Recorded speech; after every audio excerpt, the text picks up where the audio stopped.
Listo, aquí estamos, que es importante el asunto. Bueno, ya reiteramos, ya empezamos la grabación para este otro. Muy bien. Entonces, ¿qué voy a hacer una comparación de las fichas técnicas que vimos la vez pasada. ¿Qué tengo acá? Una de las que analizábamos la clase pasada, o la sesión anterior. Una de las fichas técnicas. Aquí observamos, esta era una de las de Aguascalientes, de nuestros amigos mexicanos, y aquí dice que eran 700 encuestas, con un error del 3,53% y un 95% de confianza. Pues lo hice con el software y nos dio 771 encuestas. Eso es más o menos lo que se tenía planteado, o lo que asumo yo trabajaron las personas, y me lleva a otra cosa. Lo que da como fórmula matemática un número, pues usualmente no se logra ese mismo número exacto. Unas veces llegamos menos, otras veces más. Y aquí está como la prueba y la comprobación. 700 decían en esa ficha técnica, hombres y mujeres, ya lo habíamos analizado lo otro, y se trabajó con un error del 3,53%. Muy extraño ese 3 allá, pero bueno, eso dio 771, hecho por el Epidato, o sea, lo verifiqué. Veamos otra. Aquí está también otra del estado de Aguascalientes, y aquí nos habían dicho que una muestra de 1313, y haciendo la fórmula con el 3% de error y 97% de confianza, que nunca supimos por qué 97 y no 95, como es lo que hicieron todo el resto, nos da 1309. Pero lo que trato de ir mirando es, observen pues que primero el software no funciona, segundo las fórmulas son las mismas, lo otro son ajustes que se pueden ir mirando. Pero las fichas técnicas nos están mostrando valores muy similares a lo que nos da o nos dan las fórmulas matemáticas. Aquí tengo otra que nos habla de un error de muestreo de 2,3 y un nivel de confianza del 95, que es lo usual. El tamaño de muestra en 1900, este es de Venezuela, 1900 entrevistas, y lo que da en la fórmula o en el software nos dio 1816, más o menos pues apunta a lo parecido. Ahora ya lo que viene es el tema de las 400, creo, era la que me dejó inquieto también Jesús. Ahí está, me dijo que no sé quién no podía creer eso. Bueno, aquí está la ficha de que hablaba qué día. Muestra 430 y nos dan nos echan un comentario pues de 2.400.000, en fin. En unas con otras, con 3,5 y un nivel de confianza del 95, realmente nos da 784, trabajando como población infinita. Si el 430 definitivamente no nos casa ahí, prácticamente necesitaría el doble, y eso para las conclusiones generales, no para, bueno, fue otro, por ciudades o algo así, no lo podíamos presentar. Ahora, de todas maneras, lo que sí queríamos destacar es que las fórmulas sí corren y aplican, como número guía, entre otras cosas, es a mi modo de ver. Y número guía porque a veces nos toca o incrementar o disminuir también a veces, por una u otra razón. Siempre lo que buscamos sí es apalancados pues en la parte, puede ser subjetivo pero con experiencia, ¿no? Las vivencias, y no perder de vista la variable objeto de estudio. A mí me mantiene, o en estas reflexiones que estamos haciendo, las precisiones siempre son del 3,5, 3, ya lo hemos analizado varias veces, pero el tema es de por qué nunca se mueve el del 5% o por qué no el del 2%. En estas tal vez tiene se tiene probablemente la disculpa de que estamos analizando cosas parecidas, ¿sí? Favorabilidad, y desde ese punto de vista tendríamos que estar de acuerdo. Bueno, Jesús, es un comentario que como estamos grabando lo dejo quieto. Bueno, muy bien. Aquí tenemos, vamos a ver el comentario de Jesús Gersenet. A ver, como estamos hablando de temas de, en este caso de encuestas políticas, generalmente mirando favorabilidad de personas de candidatos, y en partes como México, un país supremamente denso en población, como Venezuela también, otras fichas técnicas de Colombia, Chile también. De todas maneras, en general las muestras son mayores de los 2 millones. Aquí solamente Medellín tiene 2 millones y punto, no sé cuántos votantes, 1,5 millones tal vez, más. De todas maneras son muestras muy grandes. Yo creo que muestras más de 200.000, 100.000, eso nos va dando ya casi infinito, pues no nos da cambios sustanciales. Ahora, yo creo que la discusión de población finita e infinita se está como agotando otra vez por el apoyo de los software. Porque es que ya no, yo no veo tanta discusión ahí si la aplico o no la aplico, que hay una regla matemática para decir si la aplicamos o no. Porque uno en el software, si la sabe, colóquela, no tiene problema. Si la sabe, la coloca y va a observar que no tiene efecto. Ahora, pues, si la población sí es pequeña, 7.000, 8.000, que hay mucho estudio de ese estilo, no mirar favorabilidad, sino otro tipo de cosas, entonces hay que considerarla y hay que conseguirla y tenerla. El número de empleados de una empresa, el número de empleados de incluso los reclusos, en fin, o los que tengan determinada característica de enfermedades o operarios, en fin, cargos. De todos ellos podemos trabajar. Pero en general la discusión yo la veo muy agotada porque con los software todo eso nos lo va simplificando de alguna manera. Bueno, tengo que volver a retomar esta fórmula del error relativo, porque el error de muestreo, el error absoluto es el que hemos colocado en la fórmula, el que nos pide el mismo software, pero hay que tener en cuenta este error relativo y voy a poner en la bolita el de la P. ¿Por qué el de la P? Porque es un referente importante. Si el error, bueno, esta es la fórmula de error relativo, es igual al error absoluto sobre el estimador. En el otro caso sería el error también sobre la media, si estoy hablando de promedios. Pero observen ustedes, si yo tengo, si la P es de 50.5, como siempre hemos dicho, y el error es del 5%, el error relativo al hacer ese cociente me va a dar es del 10%. Es un error relativo aceptado académicamente y sin mucho problema. Pero si el P real o el que es más o menos próximo es un P del 10% y yo trabajo con un error del 5% otra vez, esto ya es muy distinto. El error relativo sería de un 50%. Por lo tanto, estaríamos trabajando con unos errores supremamente grandes. Y que si hoy por hoy todavía se pasan de agachis, como se dice, pues cada vez más las personas van conociendo el tema y los empresarios también, ¿cierto? Pues tenemos que estar pendientes en el asunto y nosotros documentarnos o saber cómo lo manejamos. Lo que trato de decir es que los errores absolutos, a mi modo de ver, es bueno llevarlos a convertirlos al error relativo para saber realmente con qué error tengo. Los errores relativos en lo que son licitaciones que yo conozco, pues de tema gobierno, ministerios, en fin, pues en los términos de referencia solicitan unos determinados errores relativos. Y en muchas partes dicen un máximo del 20%, un máximo del 15%. Pero se sabe que cuando los valores de P, o sea, las verdaderas proporciones, las verdaderas prevalencias, son muy bajitas, menores del 10%, todos estos académicos e instituciones aceptan errores hasta un 30, 35%. Yo creo que pueden haber hasta un poquito más a veces. Relativos. ¿Por qué? Porque es que ya hay casos donde usted es muy difícil ubicar. Si la prevalencia es muy pequeña, entonces el N suyo se le va a crecer para poder ubicar personas de esas características. Entonces tampoco puede aguantar un error pequeño porque no le da. Eso es imposible en la práctica. ¿Sí? Yo creo que esta es otra justificación más a tratar de decir P.5 no lo trabajemos adrede, pues así porque sí.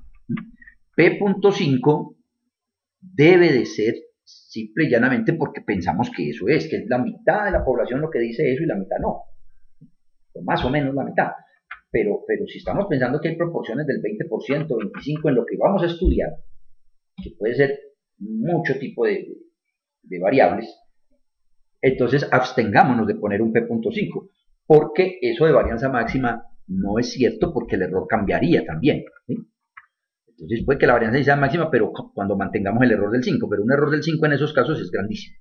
Mi énfasis, si lo han notado, es en más reflexiones en esos valores de P. Ahora, voy a mostrar otra. Aquí estamos precisamente tratando de reflexionar otra vez en ese asunto. Si yo tengo, mire que mantengo el error, mantengo el error del 5%, el error absoluto en 5%, pero la P a estimar va cambiando, los errores relativos van sufriendo cambios importantes. Usted mantenga el P de 0.5, bueno, está bien, 10, pero resulta que la verdadera prevalencia era el 20. Pues realmente usted no está trabajando con un error absoluto del 5, sino uno relativo, un absoluto del 5 sí, pero un error relativo del 25. Porque entre otras cosas, su intervalo de confianza le diría es que sus datos estarán entre el 15 y el 25.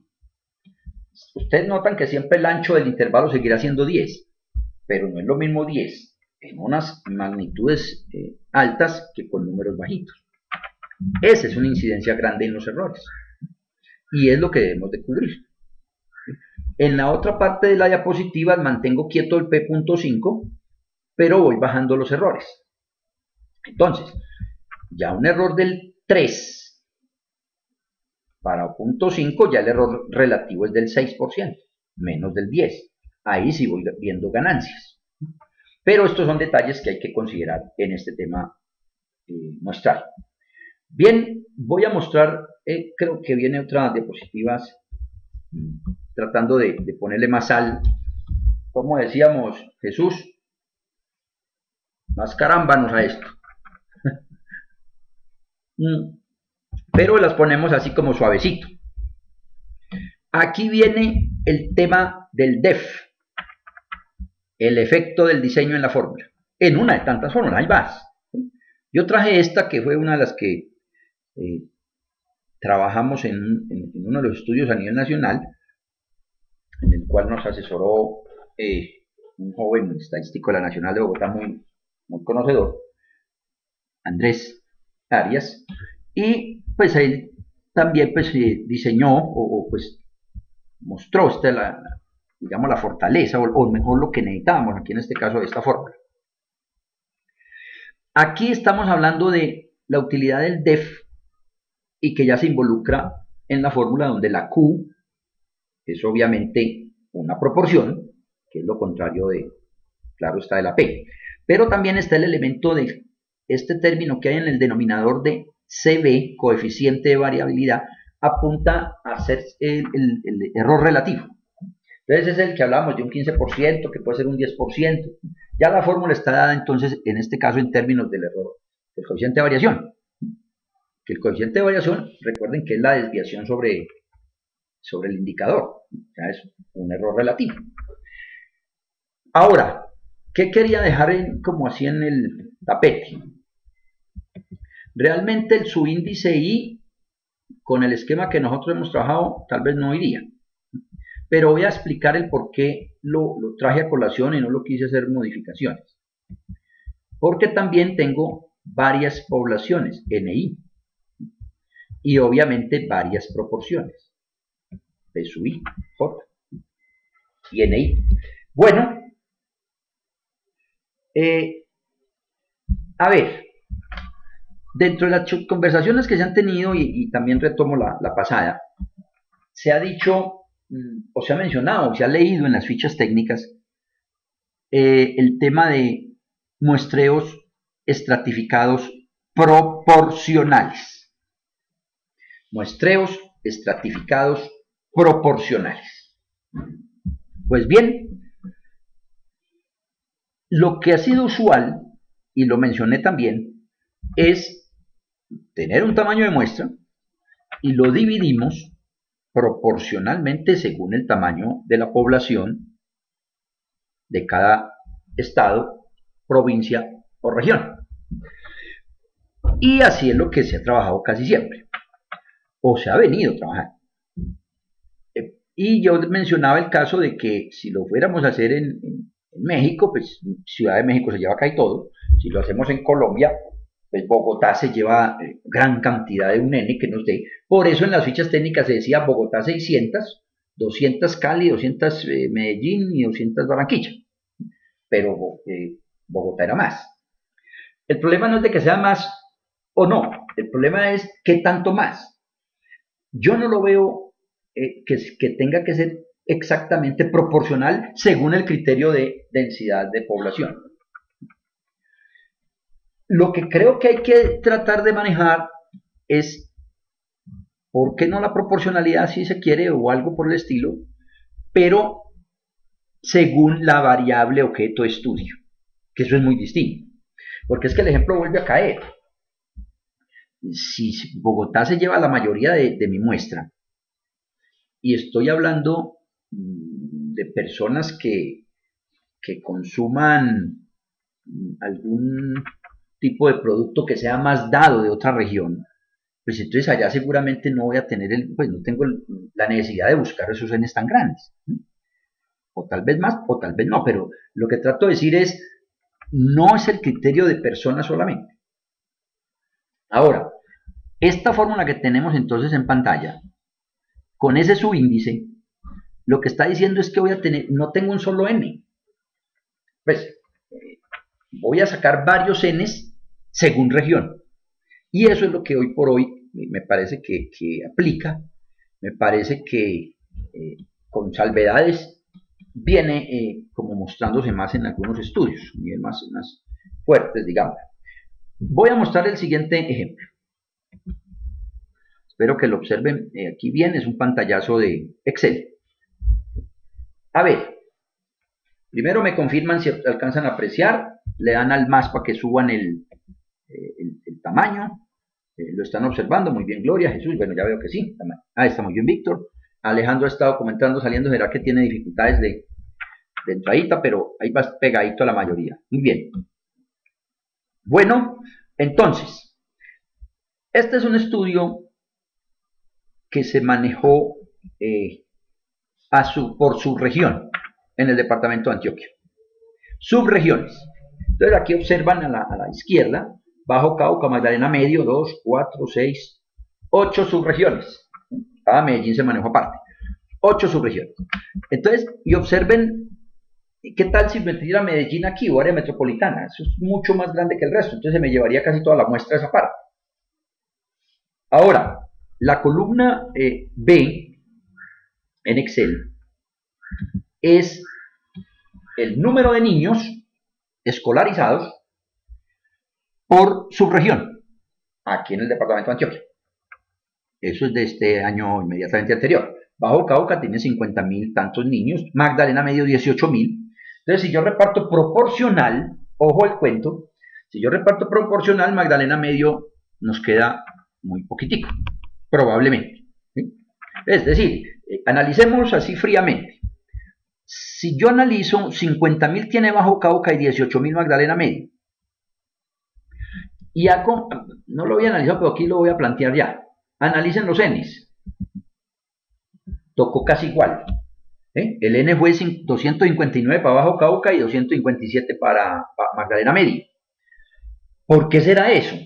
Si yo reparto proporcional según el 380.000, que es el tamaño de la población, pues Bajo Cauca se me llevaba más o menos el doble. 18, 18, 36, tal vez más, el doble le tocaría a Bajo Cauca. Situación que está que ya probablemente para la variable en estudio no es lo adecuado. O sea, no es bueno partirlo así. Ahora, ¿cuál es la variable en estudio? No la he dicho. La variable en estudio es el tema de, eso lo llaman técnicamente, creo que se pronuncia Helminthos. De alguna manera es algunos microbios que les da a los niños, y es lo que se iba a tratar pues con coprológicos. Pero entonces, ¿cuál es el tema? El tema es que no sacamos proporcional por todo. Bueno, de alguna manera también se va a hacer encuesta, ¿no? Hay encuesta para otras personas, ese es el tema que manejo. Pero lo que yo quiero significar es en la fórmula que el efecto de la proporcionalidad total no es claro en el momento, o sea, hay que reflexionar más. Aquí lo que estamos tratando de manejar, o lo que se trabajó en este estudio, es las proporciones de cada subregión. Ojo, o sea, la prevalencia en este caso, la columna C. Espero que me estén poniendo bien cuidadito. ¿Qué es la prevalencia? Ese punto 23, como el punto 13, como el punto 19, etcétera, son la prevalencia de niños que tengan el problema en esa subregión.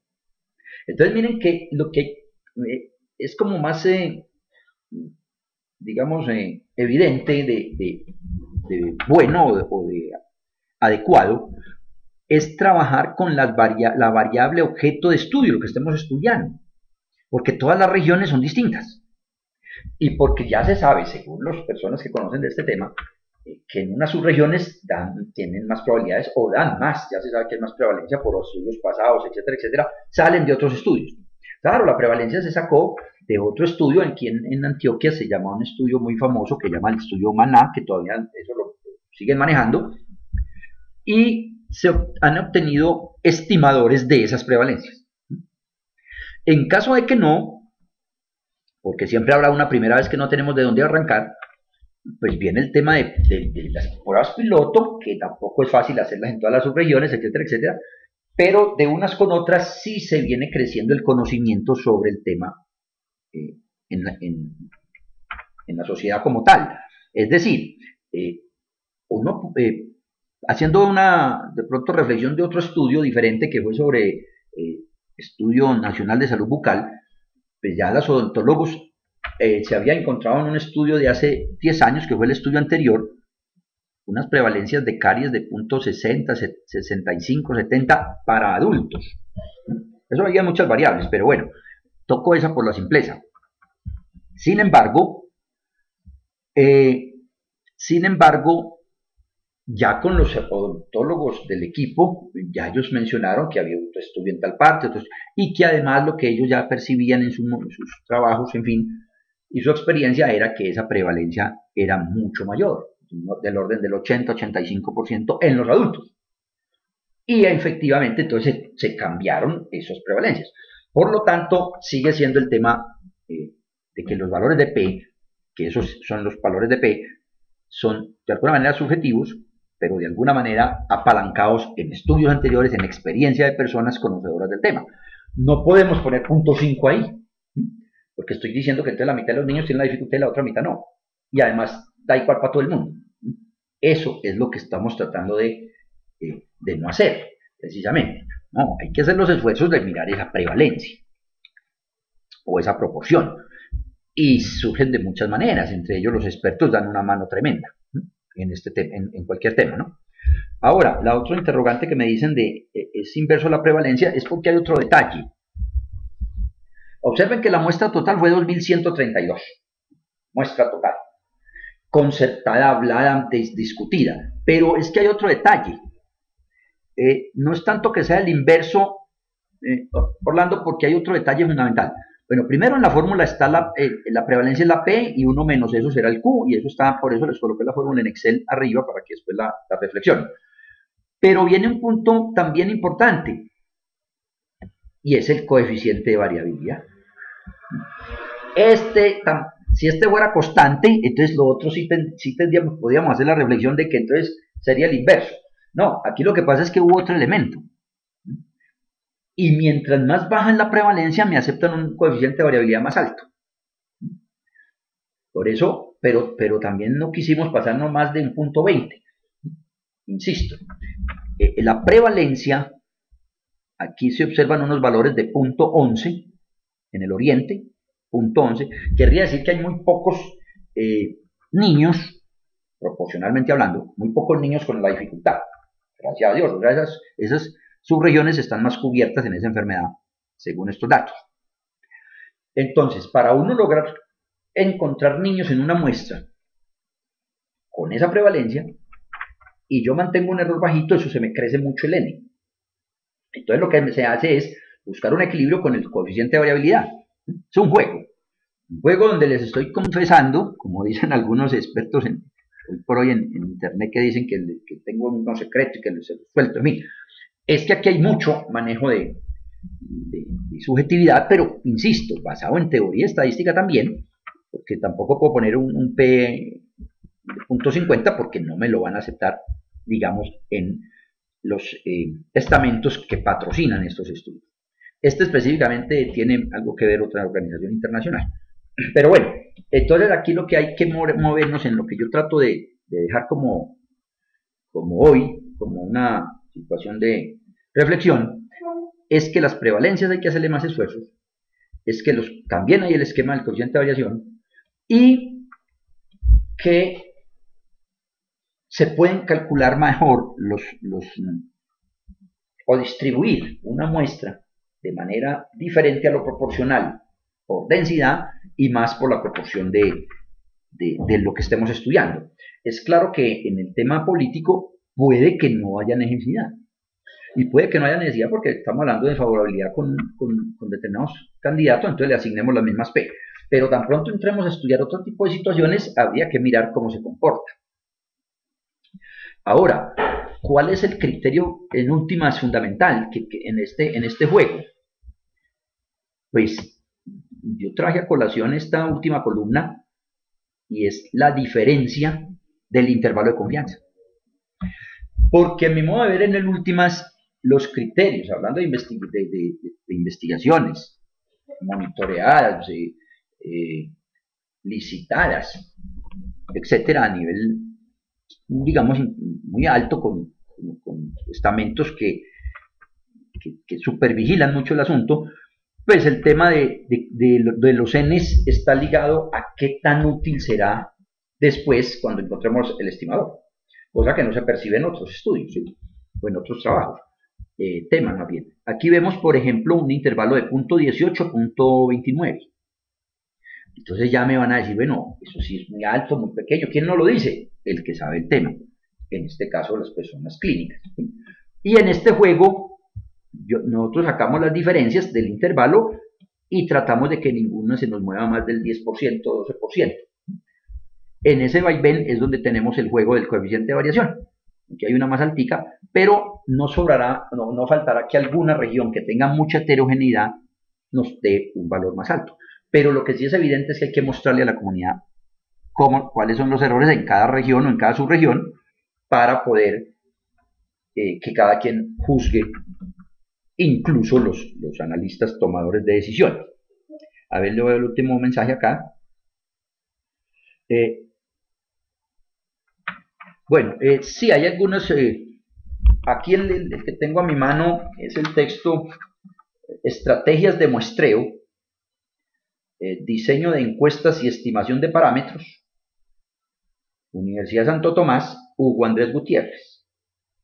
Estrategias de muestreo, diseño de encuestas y estimación de parámetros. Y puede referenciarse pues en el Estudio Nacional de Salud Bucal, en el informe quedó esta fórmula que fue la que trabajamos a nivel nacional en el ministerio, y es lo que sale también de otras referencias más, el texto del profesor, que en paz descanse, Leonardo Bautista, de la Universidad Nacional, también lo cita. Y también hay pues mucho elemento de esto que estamos conversando. Bueno, comentarios hasta acá. De alguna manera, pues, bueno, aquí hay otro elemento y es el DEF en la parte inferior. Tengo en la pantalla el 1,6. No, aquí sí hay un efecto el efecto del DEF 1,6, lo tengo en pantalla, si dice B26 en la fórmula, o sea que los valores normales tuvimos un efecto de 1,6. No tiene ninguna inquietud en lo que me dicen. Bueno, todos estos temas de muestreo a mí me gustan pues porque hay mucho para conversar, debates, etcétera. Por eso también estábamos ya definiendo prácticamente en la academia que se va a ofrecer el curso de muestreo con SPSS, o sea, muestras complejas, donde nos pasamos de ya avanzamos a polietápicos.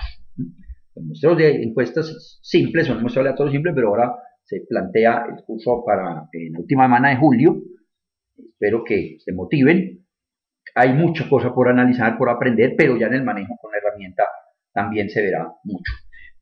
Teníamos pues ya para trabajar el compartir escritorio con el EPIDAT. Hoy no nos alcanzó todo por la conversación, que son temas que se prestan para mucha diálogo y para surgen muchas situaciones para conversar. Esa entonces la miraremos empezando la próxima, los que tienen el EPIDAT y están obviamente en la posibilidad de estar. Entonces miraremos este y volveríamos a retomar el tema de la presentación de informes, que faltan algunos detallitos para la forma de tabular ya las encuestas, que ya hemos avanzado en ello suficientemente. Paro acá, aunque ya sabemos que la otra diapositiva siempre es la de algunas sugerencias que tengan para la siguiente sesión, pues obviamente nos la hacen saber. Espero algunos trabajitos todavía por ahí pendientes, no quiero decir quiénes, sé que han estado con mucho trabajo, algunos, pero bueno, lo importante es que vamos tratando de suplir.